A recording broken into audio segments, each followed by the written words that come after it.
Hello you guys, welcome back to my channel. My name's Rebecca. If you haven't been here before, welcome.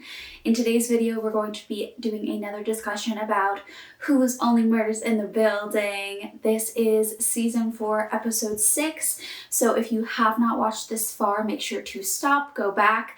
I have videos for every episode of this season as well as the last few seasons. So if you missed out or you're not all caught up yet, fear not, go watch those. I can link them up above. Before we get into the video, make sure to hit that like button, subscribe, hit the bell notification, all those YouTubey things. I'm trying to hit 2,000 subscribers by the end of this year, and every comment, every like, every share with a friend who also likes the show, every subscribe is really helpful. I really appreciate it. So anything you're willing to do, love you guys. You guys are the best, and I appreciate you infinitely. With that being said, let's get into the video. So season 5 episode 6 is called Blow Up. Now this is something that we talked about in the last video. It was a movie that was referenced in a poster in Marshall's bedroom, so we already talked about what Blow Up is, but just to go over it, it is a movie about a man who is a photographer. He goes out to the park and he photographs a couple. He goes home and blows up the photos, makes them larger, and realizes that he has captured what he thinks is a murder or an attempted murder in his photographs. He goes back to the park and he finds a dead body, and the rest is kind of him trying to prove to other people that he did in fact find a murder, trying to figure out if it really is that, if someone's like playing mind games or if he's going crazy. So that's kind of the vibe of the movie. And we see this in this episode where the brothers sisters have decided to do a documentary style film, as well as the film that they're creating about only murders in the building. So basically they've been filming the production team to have this documentary ready to go. And so I think that's kind of where Blow Up is being referenced in this, because as they're filming this documentary, they also capture a potential murder. So let's get into it because we're jumping ahead a little bit. We quickly know that Howard is the one who screamed, "They've been shot," which is where we left off on the last episode. We hear a shot ring out, the screen goes dark, and we don't know who's been shot, if anyone's been shot. We start off this episode with Trina narrating, and it's a different style of episode. I actually really enjoyed it. But she's kind of talking about her and her sister as potential murderers, and they're kind of, defending themselves. And this whole episode is shot through the view of cameras all over the set. So we've got like the documentary style cameras, like the camera that Howard is holding. We've got video cameras in each of the trio's apartments. We've got security camera footage. So we've got iPhone footage.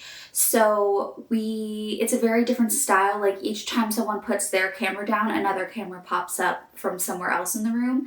And I thought that was really cool, very like unique and artsy. And I just really liked the take on this episode because it is supposed to be documentary style. It's like the normal episodes, they never break the fourth wall because they don't, know that they're being filmed. But for this episode, they are aware of it. So we get to see them interact with the camera, which is really cool. So Tanya and Trina talk about their childhood, and we see their home video. They are filming themselves. They're talking about how they got their first cameras when they were very young. They stole their first ever camera because they saved up money for it, but they couldn't afford it still.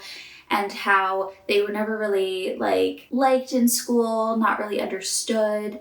Then we have the video of the Song of the Ruptured Swan. These are all things that I did look up, and I don't think they're references to anything that's real. I think because these are supposed to be Tanya and Trina's videos that they created themselves. And they say that it's when they met their film professor that everything changed, because he encouraged them to always keep shooting, even when it's chaotic, because chaos can be good and can be art. So my first thought for this episode was that the shot going off was actually going to be something that the brothers sisters planned in order to capture this like chaos on set, but I'm not sure if that's true after, watching the whole episode. So then we move to the shooting and where we left off last episode, and we see that there are 3 Olivers laying on the ground. We know that Glenn Stubbins was shot, and so was Zach Galifianakis, and our Oliver is fine. And we see the bullet hole through the glass-plated door, and it looks like this whole portion is being recorded on a phone. Like someone is like, oh my gosh, like there's a shooting here happening right now, and they're like filming it. So that was, another unique point of view. And we later learn that Glenn was shot in the head, but he has some sort of like metal plate in his head. So the bullet bounced off the plate in his head and hit Zach Galifianakis in the stomach. So the question is, was Glenn the intended target of this shooting, or was it supposed to be Oliver, and because there were 3 of them, the person just happened to miss? The trio race out of the building, hop into a cab, and we see them via security camera footage outside of the shooting space. And Howard theorizes that the trio themselves are actually the targets.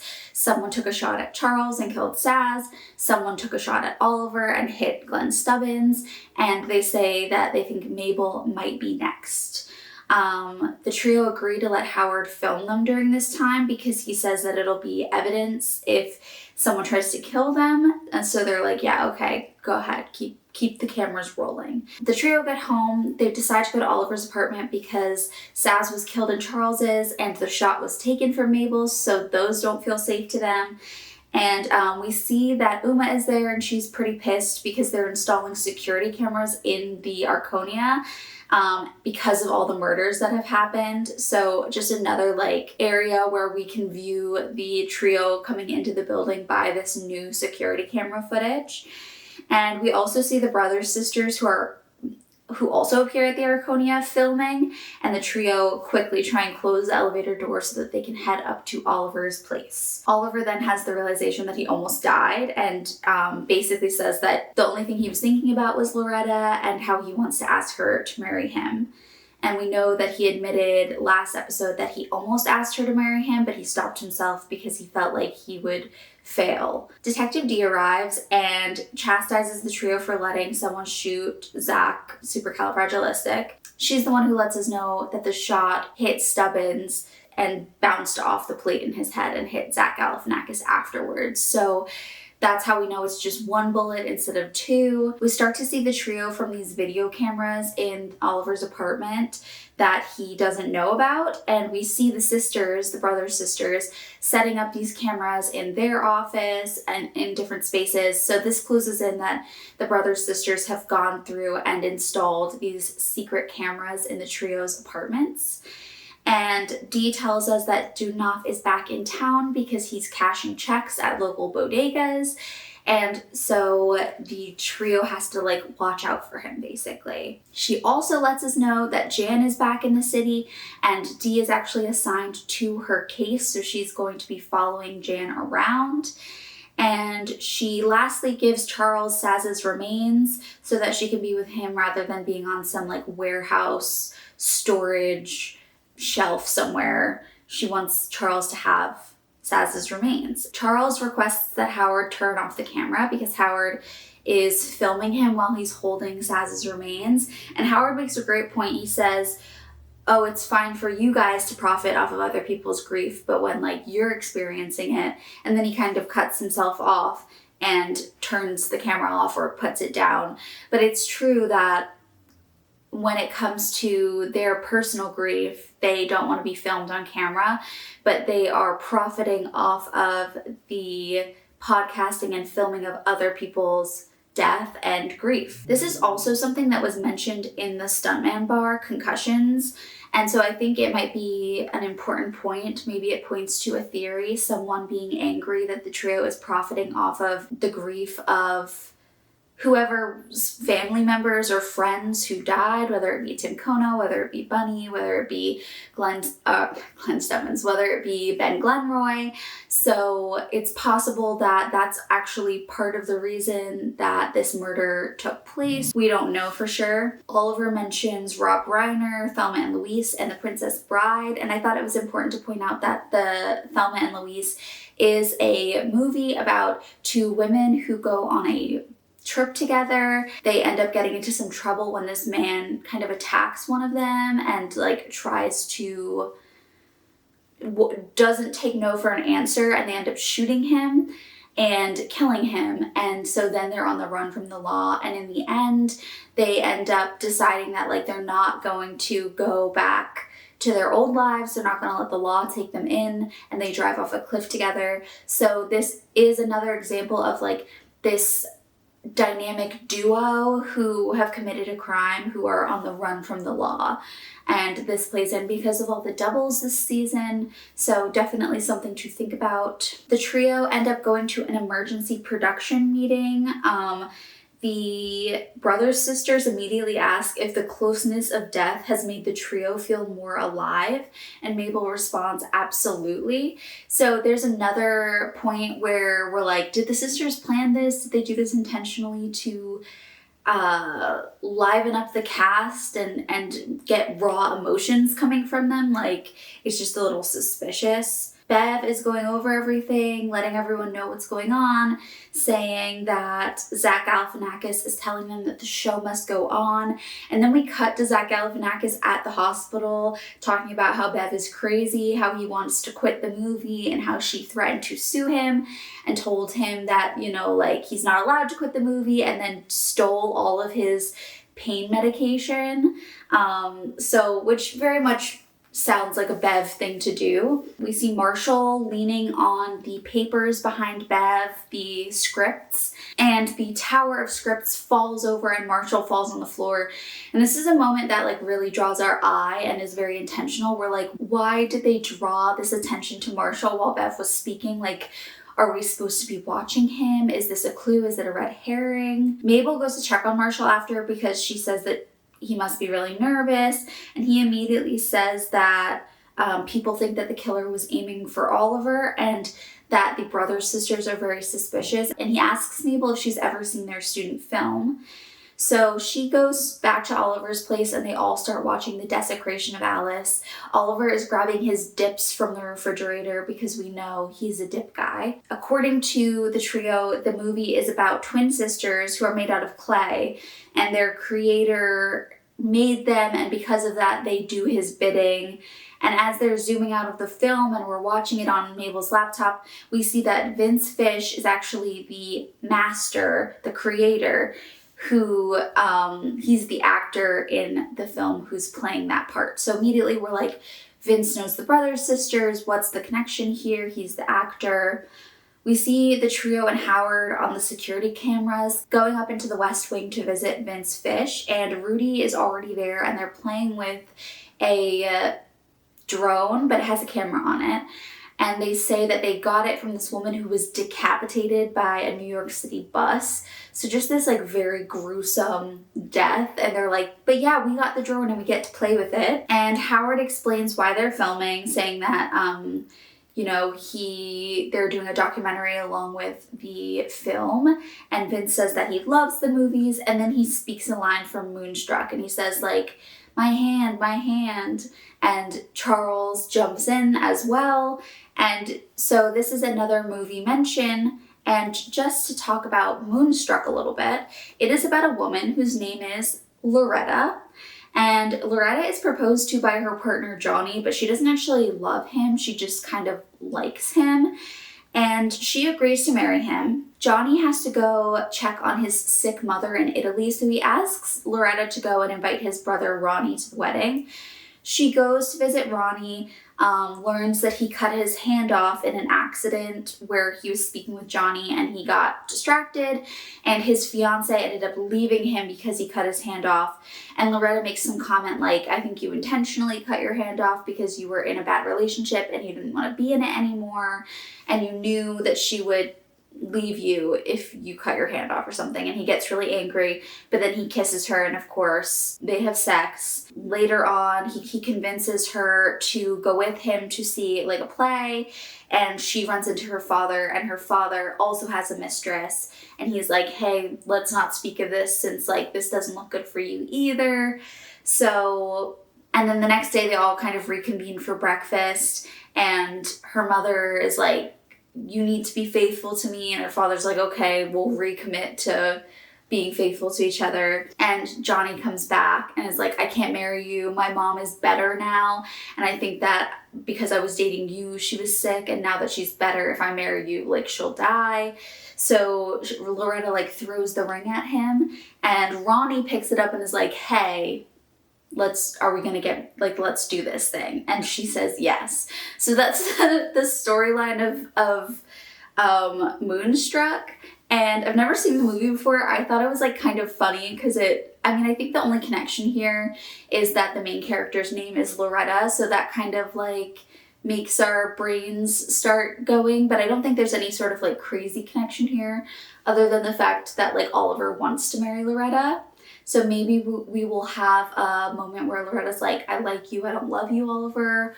Or we'll have a moment where she throws the ring at him. Like maybe there'll be some callback to Moonstruck. Or maybe Oliver will cut his hand off and Loretta will be like, I can't be with you anymore. Who knows? The trio asked Vince about the movie with the brothers sisters, and he admits that they all took film classes with Dudoff, all the Westies, but at different times. And that Rudy is actually the star of them all because he was in Catch Me If You Can, which is a famous Leonardo DiCaprio movie. And this movie is a little bit more interesting in my opinion because it's about this man who fraudulently like steals money by creating forgeries and pretending to be doctors and pilots and like all this stuff. He's like a master at manipulation in disguise. And I just thought that was interesting because I think the person who's the murderer this season is going to be kind of like a master in disguise. I mean, we already saw Marshall with the fake beard. We've seen a couple people like kind of like playing a part that's not who they really are. So I think that's going to come into play more this season. Like maybe the person who's the killer is pretending to be someone that they're not. So just some thoughts about people disguising themselves and dressing up, etc. So we see the Westies pry the window open because Charles has asked them to use the drone to try and check out the rifle case that the brothers sisters have been shown to have. And Rudy says that he always knew the sisters were weird, specifically because they eat whole apples, including like the core, the stem, and the sticker. And the Westies just really don't like the sisters. It seems like the sisters were really suck-ups. They really wanted Dudoff to be like a father figure for them. And I think that there was some jealousy there. We see the Westies try and like fly the drone, and Charles says that Dudoff is back in town, and they kind of like share a weird expression. And they say like, oh, there's no way he'd come back to town and not say hi to them. But it seems like not an expression of just shock of like, why didn't he come see us?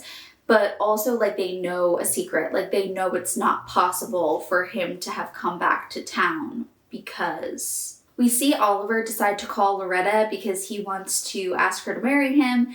But of course we zoom out and she's on the set of North Bun in a full body cast. And so she can't respond to him. So she just is like, And Oliver assumes that she's not interested in marrying him, and he kind of tells the trio like, I blew it, you know, it's over, guys.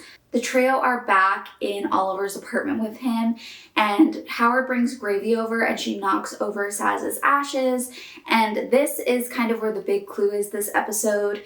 We see that there are not one but two left shoulder replacements for the shoulder joint. And we know that SAZZ always got these like Bulgarian shoulder joint replacements.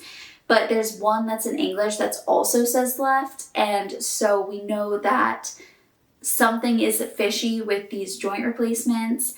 And the trio say that they know that it wasn't just SAZZ's body in the incinerator, but someone else must have also been thrown in there. SAZZ had told Jan earlier that there was another murder in the building, and the trio theorized that Dudoff must have killed someone, put them in the incinerator, and then disappeared and gone into hiding once the trio started making these podcasts about murders in the building. So the trio decide to go question the brothers, sisters, because they feel like they have enough information to be like, you guys are the killers.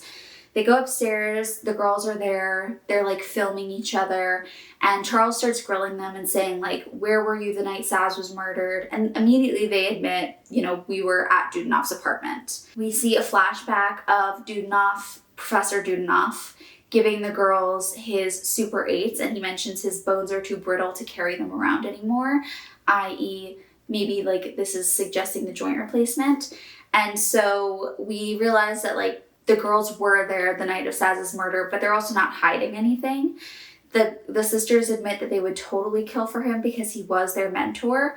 But Mabel gets a text right then and there that says that the left shoulder, actually belonged to Dudoff himself, and the sisters are shocked and upset that Dudoff is dead.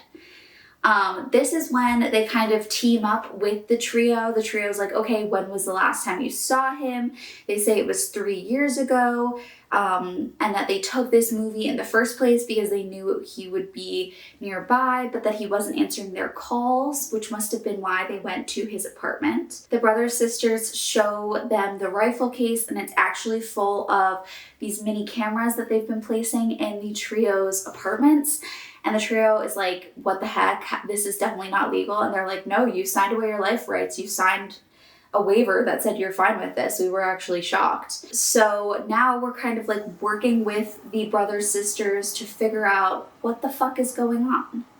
So we have 2 murders now, the murder of SAZZ and the murder of Dudoff. Then finally we zoom out and we're back to the beginning where Trina is in her orange jumpsuit, and this kind of immediately made us think that she was in jail or doing some sort of prison video, but actually she just got the jumpsuit from the Rikers auction, which is Rikers, the prison. They go to Oliver's apartment and they're removing all of the cameras that the brothers, sisters put in, and then Oliver says, oh, I found one more, and he brings it over and the sisters are like, that's not ours. And then they get a text from SAZZ showing the camera live feed where it's literally looking at them, and they realize that the killer has been watching them this entire time. They get a text message saying, I'm watching you, as well as footage from Mabel's apartment and old footage from Oliver's apartment showing that they've been being watched for quite a while.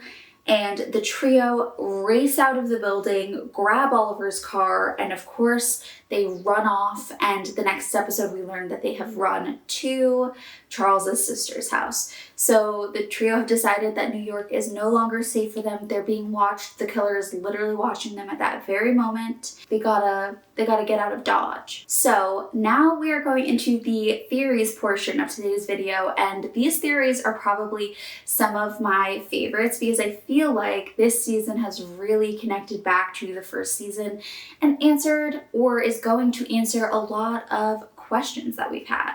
First of all, I believe that the person who gave the I'm watching you note is the same person who was threatening the trio when they originally started creating the podcast. So if Dudoff died around the time that they started creating the podcast, so 3 years ago, and they found the death of Tim Kono and decided to create the podcast and start investigating murders in the building, then it would make sense that someone who had murdered someone else in the building would not be so happy about this. And so during the first season, I had this question of who's threatening the trio when they only have 4 listeners? Who is going out of their way to listen to this podcast and then tell them to stop making it? It was just bizarre. But this actually makes complete sense. Someone in the building heard that they were making this podcast investigating murders and started threatening them because they had this fear that they were going to be found out in the future. and it is now the future, and it is happening. It is happening right before our eyes. So it makes sense why they were getting threatening notes. It makes sense why Jan got a threatening note saying, "I'm watching you." It all has started to come together and feels like this murderer, this person, has been there all along and has been threatening the trio since the very beginning. I also think that Vince and Rudy know that Dudoff isn't back because, like I said, they look surprised, but not in a way that's like, oh, we didn't know he was coming, but more in a way of like, there's no way he could possibly be back because he's literally dead. So I think they know he's dead. I don't think that they killed him, but I think that either the Westies found him dead and assumed that he killed himself or died of natural causes, but because of the apartment scheme that they had going on, they didn't want to admit it to the police because they would have been found out and they probably would have had to go and find new places to live or had their rent adjusted since they were doing this whole situation illegally. So they decided to just burn the body and continue having Dudoff be this figure who lives in Portugal, who still owns the apartments that they are illegally subletting. So I think that's an option. Or he really did disappear with no trace and they just started to take his money and cash his checks. So I do think that in future episodes, we're going to find out that Rudy and Vince or some of the Westies actually are cashing the Dudoff checks. But I think they're going to turn around and be like, we didn't kill him. We didn't know. He just disappeared. And so we figured, this money isn't going anywhere. He's not collecting anymore. We might as well use it for ourselves. So I think there's going to be some sort of explanation like that. And then lastly, in terms of like who I think the killer is at this point, we obviously are still thinking that it's two people. It has a lot to do with the doubles this season, as well as all the movies like Thelma and Louise that have this like couple or duo of friends, whatever, who are running away from the law or who are working together in some way to do evil, nefarious deeds. And so I think that the only person that makes sense at this point in the season for me is Glenn. They've covered everyone else. They've made everyone else look suspicious. And although Glenn did get to narrate an episode, we didn't learn anything about him in that episode. And so I feel like he is the most suspicious person because he's a big character. And because he got shot last episode, it's going to be a red herring of like someone's after him, so he couldn't possibly be the killer. But if he really is as crazy as he's acting, where he's saying that he sees rats and where he has all this like stuntman stuff going on, it wouldn't surprise me if he was willing to be shot because he knew he wouldn't die, or if it was some sort of stuntman trick to divert suspicion away from him. And I think that it's possible that, so a lot of people have been coming up with these theories because of last season that Ben Glenroy isn't actually dead and is Glenn Stubbins, and he either is delirious and doesn't realize that he's the same person, or he's intentionally like gone undercover as Glenn in order to get revenge for the people who tried to kill him. And I think that this theory does kind of make sense in the grand scheme of things because maybe Ben Glenroy or Glenn Stubbins, if you think they're two different people, then it would be Glenn. But if you think they're the same, it would obviously be Ben. But they go to class with Dudoff. He's trying to become an actor. Dudoff tells him he's not good enough. He gets revenge by murdering him. He goes on to be this movie star or this stunt actor. And later on, is either Ben dies and Glenn wants revenge for that, or Ben almost dies and wants revenge from the person who he blames for killing him. We already know that he had a pretty rough past with Charles from Brazos and that he doesn't like him. They're not friends. And that, they fought a lot, so he might blame the trio for allowing him to die and like not being upset about his death, or Glenn might blame the trio for allowing the face, his person, his other half, to die, and now he like is having a really hard time getting work. I think that that's a pretty fair theory for why Glenn would be the person trying to destroy the trio's lives and murder them. I don't know who the second person is at this point. I'm excited to see the series continue. Could it be Jan? I don't think so, but maybe. Could it be one of the actors or someone else in the production team? Could it be Bev? Could it be Eva Longoria? Like, we don't know, but I think there's going to be some sort of like double situation. Or maybe the two people is a red herring and SAZZ was never shot from across the building from the West Tower. I did mention this a couple of videos ago, which is why it's always good to go back and watch my other videos, even if you've already seen the episodes. I discussed different theories in every single one, but they had a lot of mentions of Abraham Lincoln, who was shot at pretty close range. So is it possible that the shooter was not actually in the West Tower at all, that was all a ploy to distract the trio, and that in reality SAZZ was shot from someone standing a couple feet behind her? I think that's also a possibility. Maybe there aren't two shooters. Maybe the person was in Charles's apartment. We know that Glenn knows where Charles's apartment is because he delivered the soda bread. So I just think that right now Glenn is my numero uno person, but I'm really excited to see where the series goes. If you have any theories for who you think the murderer is, make sure to drop them in the comments down below. I love to hear them. I love to read them. Yeah, I'm just excited to see where the season goes. We're over halfway there, so we're really getting close. And make sure to hit that like button, subscribe, hit the bell notification, all that good stuff. Send the video to a friend who also likes Only Murders. And I love you guys so much, and I will see you guys next week with another video where we try and figure out who the murderer is in Hulu's Only Murders in the Building. I'll see you guys later. Bye!